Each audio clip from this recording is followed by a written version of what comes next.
Welcome to this video. What I'm going to do in this video is go over the very basics of using Mitchell Ultramate Estimating software. So what I'm going to do here is share the screen with you, and you'll get to walk through the software with me as I go and perform a very basic estimate. The purpose of this is just to show some simple functions of Ultramate. Here we go. So when you open up Mitchell Ultramate, this is the screen that you'll see. And in here, it lists all the jobs and such that are open, but let's go and add a new one in here by clicking this paper with the plus button in the top corner. Once we're in here, we can enter the information about the customer. So whether they're the insured, claimant, owner, or in quite a lot of cases, the same person all the way through. So I'm just going to go to the owner tab, click DTL, which is detail, and then enter some information. So of course, this isn't a real estimate, so we'll just make up a name here. And as always, try to be very detailed. Put in a first name, last name, address, and most importantly, contact info. If you do some work for someone or do an estimate and try to get a hold of them later, and you don't have contact info, that's very challenging. So make sure you do enter as much necessary info as possible. Phone numbers, email, whatever they prefer, all of the above. So we'll leave it at this for this application. I'll hit OK, and then you can transfer those to these other tabs. In Ultramate, you do need to go to this general tab here under the administrative functions. And we need to tell it at some point before we save it, if the vehicle's a partial loss or total loss. Partial loss meaning repairable, total loss meaning we're not going to repair, it's just too expensive. It doesn't matter what you click on at this point, we can always change it later on. So we'll start off with partial loss. If the vehicle becomes a total loss, we can go back and change that. There's a bunch of other information that you can fill out in here. For example, who's paying? Is it an insurance job, customer pay, body shop, whatever the case might be. And then if it were insurance, fill out the information. Now, I do want to make a note. If you are doing insurance work, more than likely you're receiving assignments from the insurance company, in which case you'll probably receive an assignment with all of this information filled out, customer information filled out, VIN number, etc. But we're doing this as if though it's a customer pay, they walked in off the street, we're just going to do an estimate for them. So learning that aspect of dealing with communications with insurance companies is something that we're not going to address in this video. There is some other stuff we can put in here like job information. So we can talk about parts, if we've ordered them, things like this. Rental information, and then just some general comments that may need to be added to the estimate. Always be aware though, if you put any comments in here, keep in mind who might be reading those. Customer might see the estimate, and insurance company, whoever else. So always be professional with what you write, but we don't need to put anything in here. We can leave all of it blank. If we go to the top tabs for administration, we go over to vehicle. So we're going to enter the VIN number. I've already copied this one and pasted it here, but you can manually enter it as you go. Always make sure, of course, the VIN number is complete and accurate, or it either won't decode or will give you the wrong information. So we've gone into this, and then at the very top, I hit VIN decode and then the decode button, and it will come up with the info for the vehicle. On occasion, it may not be able to determine all of the information, so you may need to manually tell it something. So in this case, it's asking us if it has the 7 or 8 foot bed. If you're not sure, go out and double check. But in this case, I know for sure this vehicle has the 8 foot bed, so I'll manually select that, click OK. We can go in with assisted service decode or generic VIN. If you do generic VIN, you won't get any vehicle information. It's just a blank estimate. So let's say a customer brought in a wagon wheel and they wanted you to paint a wagon wheel. You go in, go generic VIN, leave it blank, and then come into the estimate and just put a manual line in that says paint wagon wheel, $200. So that's what that would be for. Vehicle data. So as we go in here, we can put in the license plate number, expiration date, that sort of information.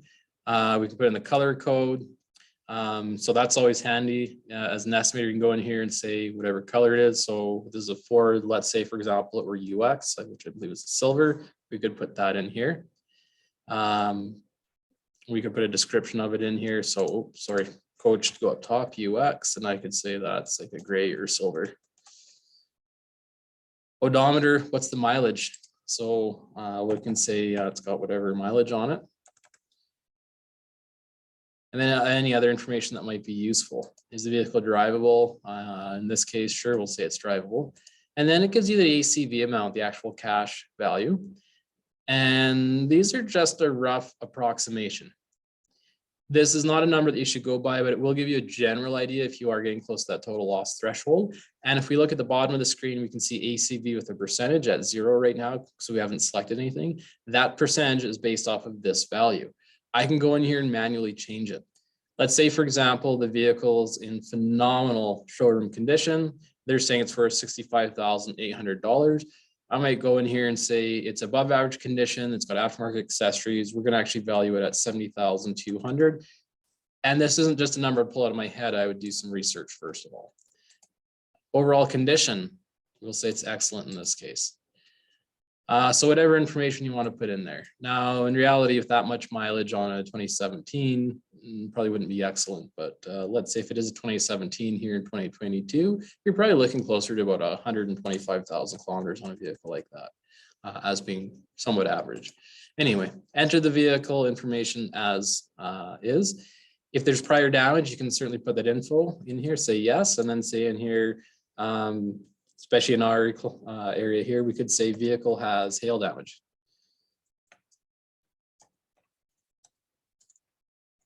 And you could say where, roof, left side. Now you don't have to fill it in, but if this is a collision claim, we could put that info just saying, hey, has hail damage, not related to what we're doing, but just a note about that. Options. And this is something that can affect your parts and labor later on. Usually the software does a pretty good job of decoding the vehicle's information, but sometimes it misses things. And if you go in and click on a part and you get the wrong part ordered or the wrong labor time, it might be because the computer chose these selections for the vehicle. So I can go in here and select things. So standard options, factory options, additional equipment, whatever else may be in here, and I can manually put that in here. But some of these items I can go in and add, like I said, which would affect the repair on the vehicle. So go in and select whatever else. Points of impact, where was the vehicle hit? I think for this one, we'll just say that it's hit in the front left corner, quite a common hit. If it were hail all over, you could click all over, roll over, whatever it is, non-collision. So there's some options there. You don't have to fill this out, but it's good information to save on the file. So I'm going to go up to the top, see the disk, hit disk to save it. Mitchell's old software. If you don't save something, it will not save it if the program crashes, if you close it, etc. So anytime you make changes, it does not auto save. So make sure to hit save frequently, and then it will keep everything saved up to the last point where you hit save. Let's go to profile. Now in here, we don't have anything filled out as a school, but if you were in a shop, these would be automatically set. So up here, if you click profile, you'd have a whole list of them, and you probably have a shop profile. So if a customer walks in off the street, you'd have your shop, or what we often call door rates. And then you probably have ones for different insurance companies. So ABC Insurance and all these other insurance companies could be listed in here. And then you may also have one for common customers. So let's say, for example, you do fleet work. Maybe you have specific rates that you do for a company that you do frequent work for, and then they'll come up with these predetermined rates. Otherwise, we can enter them manually or change them at any time. So let's say our body rate is $85 an hour. Our paint or finish rates also 85. Our GAF class is usually the same as those, 85. Mechanical might be higher, we'll say 125. Frame, usually higher than the body. We'll say the frame might be $100 an hour. And you can go through and fill the rest as needed. This is just for labor. When it comes to some other options up here, you can go in and adjust your pricing as needed. So we can go into GST. Right now there's none, but we should charge 5%. That's the GST rate across the country. And then if you had PST, which we don't in Alberta, you could add PST rates, etc. So any other taxes and things that need to be calculated. Calculations. So this is where we come into things like clear coat, 3-stage, 2-tone. These are all set automatically by Mitchell, and they'll always be in here as such, but you can manually change those. We can also go in here and put in our material rates. So for shop materials, Typically, what we do for shop materials is charge a dollar rate by repair hour. And so we can go in for our shop materials and say $22 per repair hour. For our paint materials, we go in here and say $42 per repair hour, whatever it is. Hazardous waste, you can do that way. Quite often, though, we leave hazardous waste as 0 and then manually put a line on the estimate for that amount. And then we can, of course, go in and change these. I won't go in these other headings right now, but they offer similar things that you can change with the estimates. Normally, again, you don't have to touch these. They're all pre-filled out for you. Let's go to the vehicle. So we hit repair at the top. I did mention earlier that Mitchell is old software. So as I discussed, because it's old software, there are some quirks with it. The software is slow. It's based on old data that has been updated many, many times. Mitchell is continuing to support and update Mitchell Ultramate, but they also have the cloud-based estimating, and their intention is to eventually move to cloud-based estimating and I think get rid of Ultramate. I was told 5 years ago that actually they were going to do that, but here we are in 2022, still using Ultramate in Canada. Nonetheless, once we get to this screen, and I'll save it again, this is where we select our parts. Now, this is the part where body techs usually do a pretty good job because we know the vehicles, we know the parts. It's just a matter of going in, finding and clicking. What a lot of techs think is that an estimator's job is just to go in here and point and click on these parts, but really this is just a small portion of what the estimator does. And it's probably one of the easiest things that they do, go in and click parts, until you need to find a part that's not easy to locate. So we're just going to do a basic estimate. So that was supposedly a front end hit. So let's start at the top here. There's a few things, special cautions that may apply to the vehicle. If we click on airbag here, it opens a box, and then we can go in and see if there's any special cautions related to that. The next one is paint code location. And if we're going in here, there's no data, but sometimes they'll tell you where the paint code is located. Clear code identification.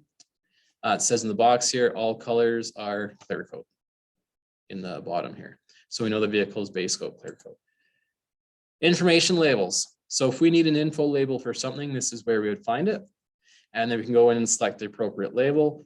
So let's say on my front end hit, I need this high voltage caution label. I could just go in here, find it, double click on it, adds it to the estimate. Fairly straightforward.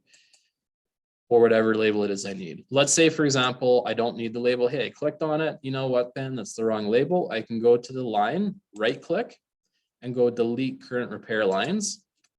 And it'll ask me, are you sure you want to delete it? Yep. And then we'll see the part's no longer highlighted, no longer at the bottom of the page, so it's not on my estimate. Maybe what I really needed was this label, the emissions label.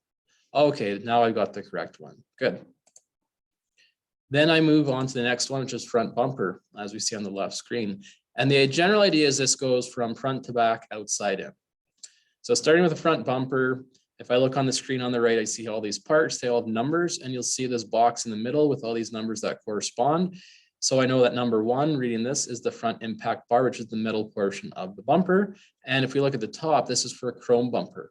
If this bumper were painted, I have to manually select painted bumper, and then it brings me to the parts that would correspond to the painted bumper. So let's say I need the face bar. I can double click on that, and then it gets added to the estimate. You'll notice that anything that needs for finish time automatically has a refinish time added, which is this line down here. Labor type R for refinish, RO, refinish operation. It means refinish on the front face bar. And then on the right side, you see the C. That means that it's a clear coated part. And then our time for finish is 1.8. The line above that, B for labor type for body. The operation is R&R, remove and replace. The part is the impact bar. Part type NW means new, as a new OEM. There's our part number from the OEM. The OEM retail price. It's a taxable item. 3.6 hours of labor to replace the part, to remove and replace it. I can go in and change these. So I can go into the labor operation. Let's say it's not actually a remove and replace, it's a repair. It's not typical we'd repair a painted face bar, but maybe it's a scratch I want to repair in it. So I can go repair. Now, if you see under part type, it went from new to EX, which means existing, which means we're going to repair the existing part. And then I can put in repair time. Maybe it's just a small scratch, so the body tack just needs to sand out a little area. Maybe a tiny bit of filler needs to go into it. So we'll put in an appropriate amount of time, so 0.5 or whatever it is that you want, an hour, 2 hours, 4 hours, whatever is reasonable for the repair. And there we go. Now we have repair the face bar, and the finish time has not changed. If there's other parts that we need, I can click on those parts. So let's say we need sub number 17, this guide mount.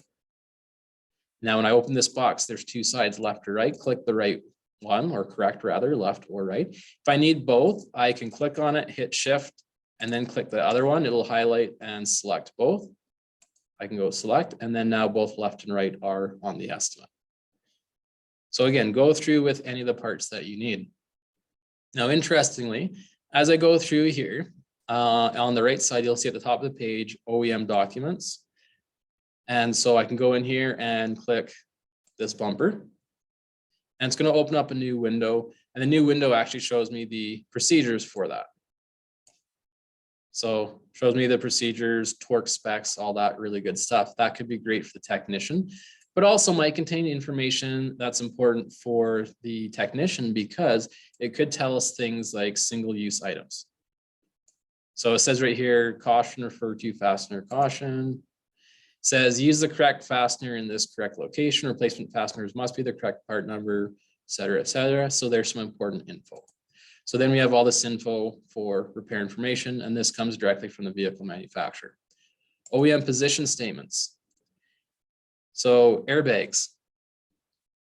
So as I go in here, I can look at these different things. So in this particular case, you should go through anything that's affecting your repair, such as, let's say, pre and post scan of vehicles. So as I go into here, it's going to show me a box that pops up, and I get to see the OEM position statement. All right. So I'll show you that box right here. So now you guys can see the screen that popped up for me. That's the OEM position statement. So that's popped up. I can go and read what it says about pre and post scanning the GM vehicles. Excellent. So I'll go back to Ultramate here. There we go. And then P pages. So in the top right corner, it says P page 1 and 28. 28 is for refinish operations, I believe. And then page 1 is for the bumper. So just some general stuff that has to do with the estimating guides. Remember, P pages are the things that tell you how to use the estimating guide in Mitchell. So if I click on front bumper, let's say R&I or overhaul, let's go R&I. It tells us that what's included and what's not included. So overhaul includes remove assembly from frame, impact absorber or mounting arms, reinstall assembly, adjust alignment to vehicle. What's not included is refinishing, remove and install optional accessories. So those would be things you'd have to add on. So let's say this person did add on, for example, an LED light bar. It says right here it's not included. So I will go down into my labor operations and enter a manual line. So you see this button here that's blue, and when I highlight it, it goes green. Manual entry, click on that. I want to do 1. What's the time I want to do? Well, let's say to remove and install that LED light bar, it's going to take some time. You have to make an educated guess on this. I'll have a look at it and say, okay, I see 2 bolts in there that need to be removed. That looks fairly straightforward. The wiring has a plug. It's easy to unplug. That should be a very simple operation. I'll go 0.3. 0.3.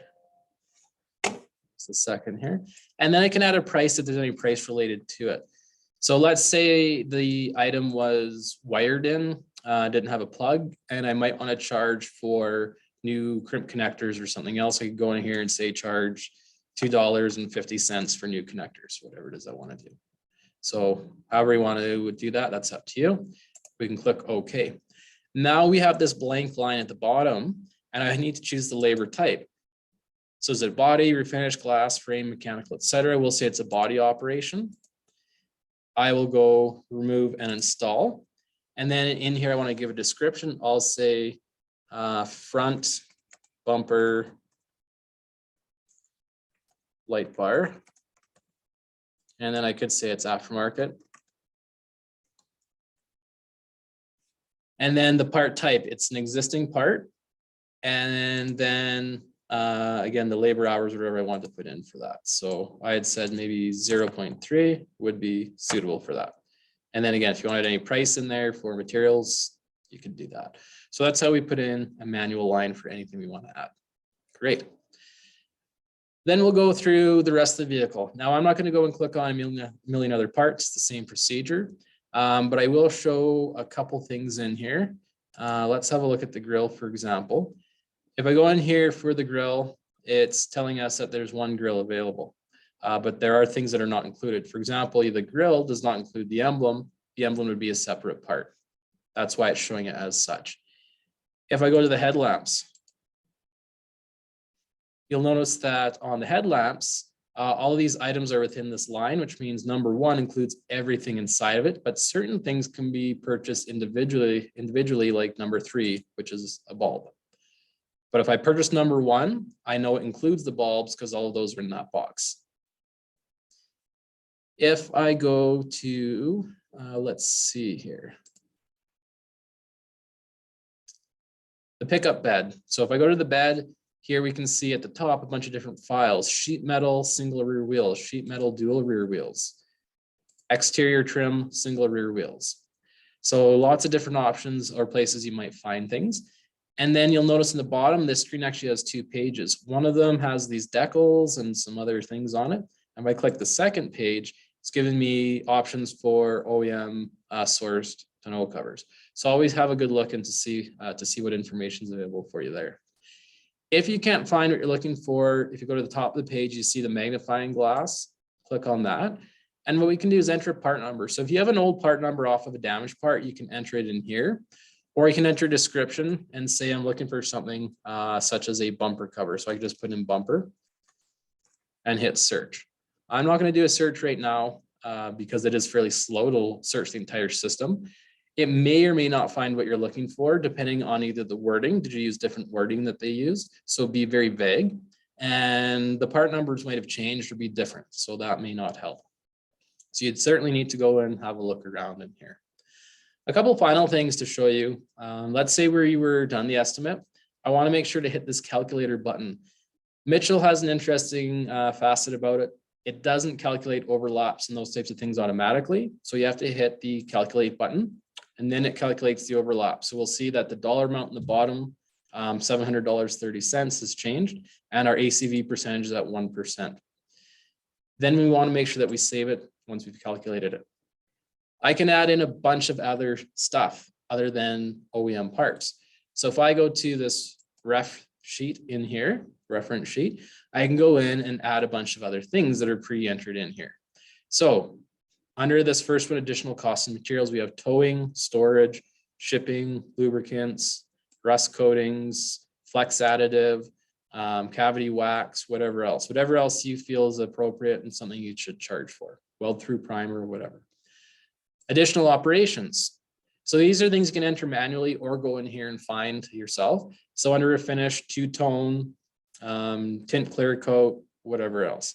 Under frame rack setup, pull for sway, mash, sag, etc. Under scanning, repair scan, post scan. So let's say I click on that. It won't come up with any cost. So what I can do in here is choose whatever I want, put it on the line. What type of operations, is it body or mechanical? Well, technically a pre or post scan should be a mechanical process, and that would be considered an additional labor operation. So mechanical, additional labor operation, pre-scan, existing, there's no parts. And then how much time, half an hour, whatever. There's no magical number for pre or post scans. It's going to depend on the vehicle, the scan tool you're using, how much diagnostics are involved, how much OEM research you need to do. Calibrations, are there calibrations that we need to do? Dynamic system verification road test. A lot of vehicles today do require road tests after repair to reset certain systems. You need to initialize a rain sensor, calibrate adaptive cruise control, initiate tire pressure monitoring system. All these things may be important to that vehicle you're repairing, so put them on there and add an appropriate time. How about welding? You need to do destructive tests anytime you do a weld, in which case it's not included, so you need to charge for it. Now there's no welding on this vehicle, but if there was, I'd certainly want to add that in here. Body, additional operation. There's no parts. I could probably charge a little bit of price for the materials because we will use some materials. So I'll say $5 of materials. And it's going to take the technician, let's say 0.3 to set up the welder or whatever. Maybe there's multiple welds, multiple ones you have to do. So add in as you feel fit. Miscellaneous, again, lots of other stuff in here that you can go into. In body components, comes to theft, code key, etc. Again, a lot of the stuff you can add in manually, but there's a ton of stuff in here you can put in. Special or manual entry, we talked about doing those earlier, so this is another place that you can do it. Regardless, have a look at the bottom corner. We're at $797.95 at 1%. I'll hit the calculate button again. Because we didn't really add anything to that since we last calculated, it hasn't changed. I can go and hit save. Now that it's saved, I can close by clicking the small X in the right corner, or if I wanted to, I could go print by clicking the print button or view the estimate. So if I go view report, clicking above, this shows me what the estimate will look like printed. So I usually like to do a view report before I'm done and just have a look. Does this look like everything's correct? Do I have the customer info, the vehicle info, all the parts and such that I need, the labor? When we go to the totals here, do I have the proper shop rates, GST in there, total, does everything look correct? If not, I can exit and modify the estimate. I'll close this and assume everything's correct. So now we're ready to complete the estimate. So I'm going to close this one. And then it'll bring us back to our home screen with all the estimates. And this one was the latest one we did. So it's at the top of the list. That's the order I have it in. If I wanted to go back in at any point, just double click back on the estimate. They'll bring me back in there. And then I can make any modifications to the vehicle, the repair, customer info as needed. And that's it. So that's the very basics of Mitchell. I hope that gives you a good understanding of what's involved in Mitchell. Autotax, the other software, is similar, but a little bit different. And if you use either software, there is training available from both the manufacturers of the software. We'll talk more about estimating in the actual course, and I hope you've enjoyed the video. Thank you.